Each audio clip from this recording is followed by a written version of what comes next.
Hey guys! So today you and I are going to talk about office politics. So let's get into it.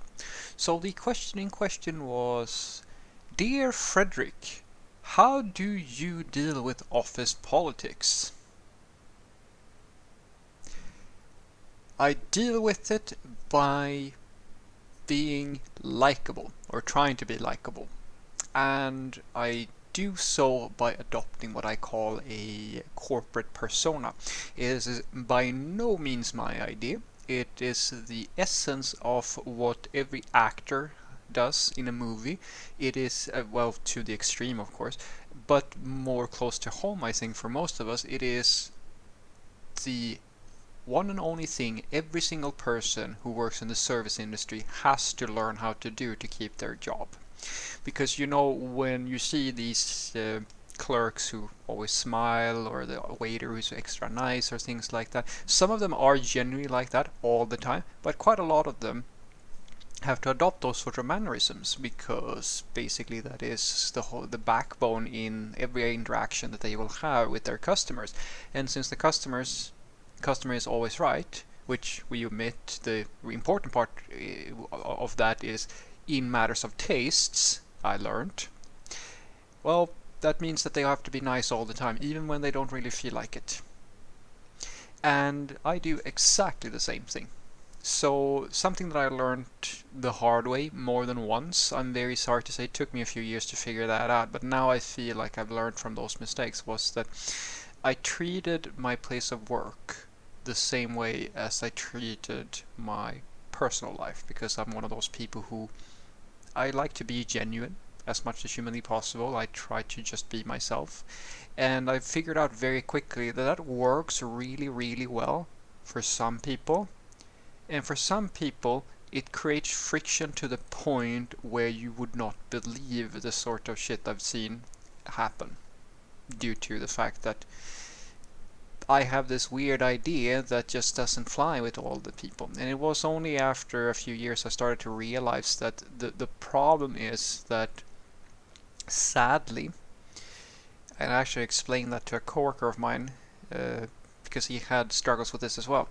Imagine that you are a person who is really, really fit, for example, and you're really good at running, and you're put in a team of really fat people, and you all need to get to the finish line together. You win as a group. Now, if you run ahead and you get frustrated over the fact that you can run at a faster pace than the others, you will just cause a lot of friction with all those people, because the fact is that they cannot run as fast as you can. It's the exact same thing with talent within software, and not just. And this is the thing that is very critical for a lot of people to understand. The same idea applies to personal maturity, emotional intelligence, and all these sorts of things. There are some people, guys, who have a lower ability to connect with their emotions and to have good mannerisms and charisma and soft skills and all this sort of stuff. And then there are people who have a really, really high capacity for that. And when you understand that fundamental truth, that it is no different in essence from fitness, physical fitness, just that is so easy for us to see. It's so easy to see if someone's really, really fat or someone's really, really fit. But here it is still the same thing. That means that you have to adapt to the situation. So if you're a really fast runner, you're going to have to slow down so that you move at the pace that these other people are able to sort of keep up with. And so what I do is that I call my persona Happy Donkey, which is based on the Shrek character from the Shrek movies. And the basic idea is just that I know that when I'm in a corporate environment, I'm not trying to be, fake or anything like that. I'm not going to lie to people or anything like that. But I understand that this is a working environment where it's not just my friends who are hanging out here. Some of these people I'm going to love, and some people I'm not going to love all that much, but they are all part of this team, which means that I have to figure out a way to, within reason, accommodate these people. And that means that I have to take on a persona or like a mannerism, just as a customer, if a clerk has to deal with a customer that is not all that pleasant, they have to adjust to this situation. They can't just tell, I mean, even if they wanted to tell them to go fuck off, that's probably not going to end so well for them when their manager steps in and then they get fired because they did something like that. And so you can think what you want about that, but that is for most intents and purposes how it works in the grand scheme of things in like the open market and so forth. And so my persona is just a person. It's just something that I try to keep. I mean, now I do it without even thinking about it. I try to be extra pleasant. I try to make sure that I never put myself in a situation where I have to, get emotional with people or things like that. So the two first things as I can give you as a really, really important thing to master. First thing is to get to a point where you have the mannerisms and experience of a true professional, because people are usually very willing to listen to someone who speaks as if they really know what they're talking about. Ideally, you should know what you're talking about, because the words are cheap, and sooner or later somebody's going to figure out if you know something or you don't know something. So those mannerisms, those are really important.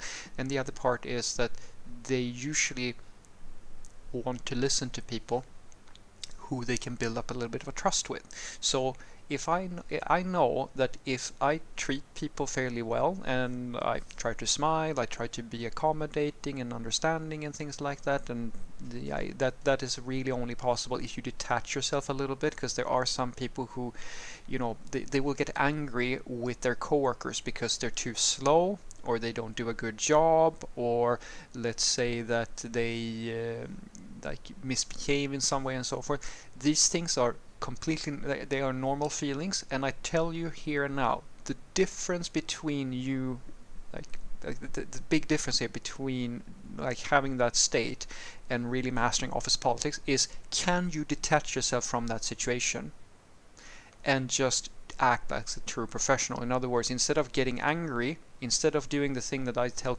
some parents do the same thing, like they get angry with their kids because they tell them over and over to do something, figure out a better way of dealing with the problem.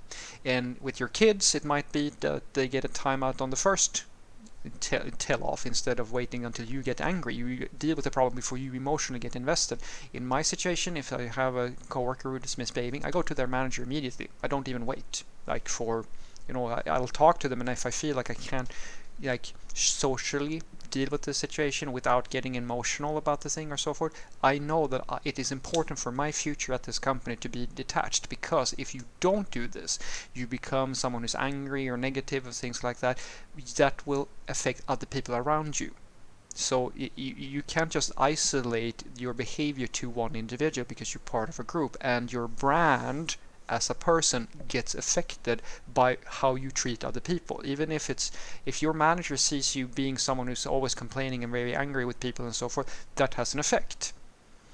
But if you're the person who, as I said, who's usually very nice to deal with, usually very professional, and like has good mannerisms and soft skills and things like that, and you report things that you feel are not so great and so forth, without any real bias or anything like that, and then of course you have to accept that sometimes you're not going to get your way, and that's the thing I'm talking about. You have to detach yourself. If you get to that point, that would be very good for you, because office politics comes down to one thing and one thing only, and that is how much trust and comfort have you built with the people who matter.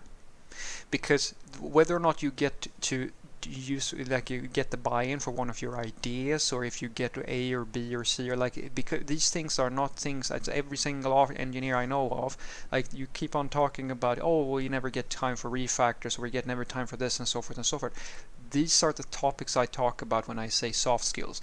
In order for you to get these things, you need the buy-in from your manager or from some other person, and to get that, they need to trust you.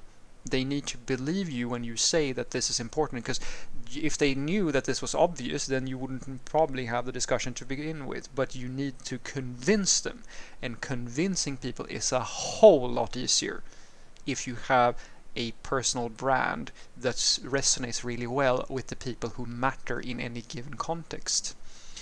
So what I want you to take away from this is that office politics is the easiest way to deal with it is that you have to do a little bit of what the politicians are doing. Like they do it to the absolute extreme. You have to adopt a persona that is palatable with your target audience.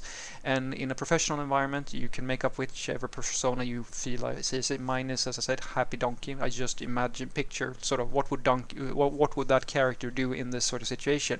And usually, you don't have to be extreme about it. Usually, just smile a little bit more, make sure that you're very accommodating and non-confrontational with people, and detach yourself, because you need to be able to stay calm in quite a lot of situations. You need to be able to pull yourself out of those situations where you might come into like a emotional state where you might get really really angry and things like that. That's not always easy. Take it from every single person who's ever worked in the service industry. Sometimes you really are angry with the customer, but unless they did something that is really really out there, you're gonna have to swallow that, because if you don't do that, it's going to be hard for you to keep your job. Same thing goes for you guys and me. When we do, like, me at my level now, that is like half the battle.